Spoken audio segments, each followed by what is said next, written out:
ଥରେ ଗୋटे ଜଙ୍ଗଲରେ ଏକ ଛୋଟ ଟିକି ଚଢ଼େଇ ଦାନା ଖୋଜୁଥିଲା।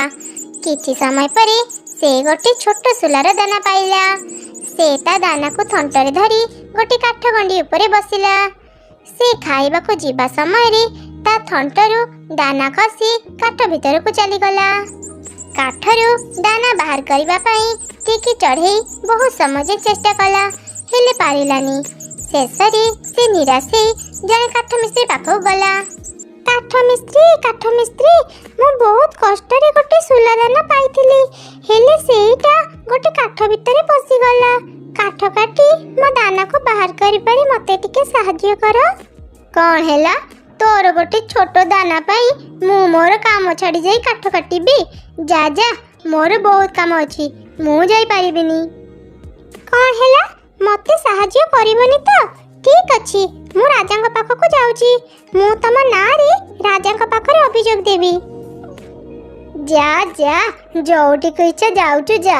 ଚଢ଼େଇର କଥା ପୁଣି କିଏ ଶୁଣିବ? ତାପରେ ସେ ଟିକି ଚଢ଼େଇ ରାଜାଙ୍କ ପାଖରେ ପହଞ୍ଚିଲା। ରାଜା ସେତେବେଳେ ଆରାମ କରୁଥିଲେ। ରାଜା ମହାଶୟ, କାଠ ମିସ୍ତ୍ରୀକୁ ଦଣ୍ଡ ଦିଅନ୍ତୁ। କାଠ ମିସ୍ତ୍ରୀ କାଟୁନି କାଠ ଭିତରେ ଅଛି ମୋର ଦାନା। ମୁଁ କେମିତି ଖାଇବି? ଘରକୁ ମୋର କ'ଣ ନେବି? ଗୋଟେ ଛୋଟ ଦାନା ପାଇଁ ମୁଁ କାଠ ମିସ୍ତ୍ରୀକୁ ଦଣ୍ଡ ଦେବି?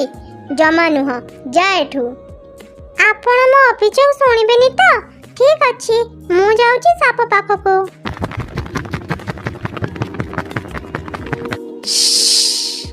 କ'ଣ ହେଲା ଚଢ଼େଇ, ତୁ ଏଠି?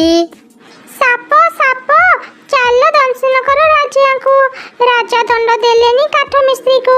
କାଠ ମିସ୍ତ୍ରୀ କାଟୁନି କାଠ ଭିତରେ ଅଛି ମୋର ଦାନା। ମୁଁ କେମିତି ଖାଇବି? ଘରକୁ ମୋର କ'ଣ ନେବି? କ'ଣ ହେଲା? ଗୋଟେ ସାମାନ୍ୟ ଦାନା ପାଇଁ ମୁଁ ରାଜାଙ୍କୁ ଦଂଶନ କରିବି? ଜମା ନୁହଁ, ଯା ଏଠୁ। କ'ଣ ହେଲା? ତୁମେ ବି ମୋତେ ସାହାଯ୍ୟ କରିବନି ତ? ଠିକ୍ ଅଛି, ମୁଁ ଯାଉଛି ଲାଠି ପାଖକୁ।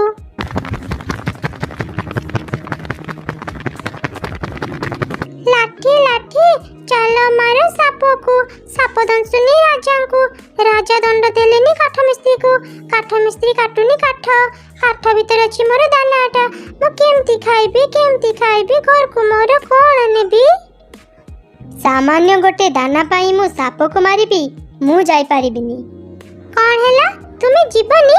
ଠିକ୍ ଅଛି, ମୁଁ ଯାଉଛି ନିଆଁ ପାଖକୁ।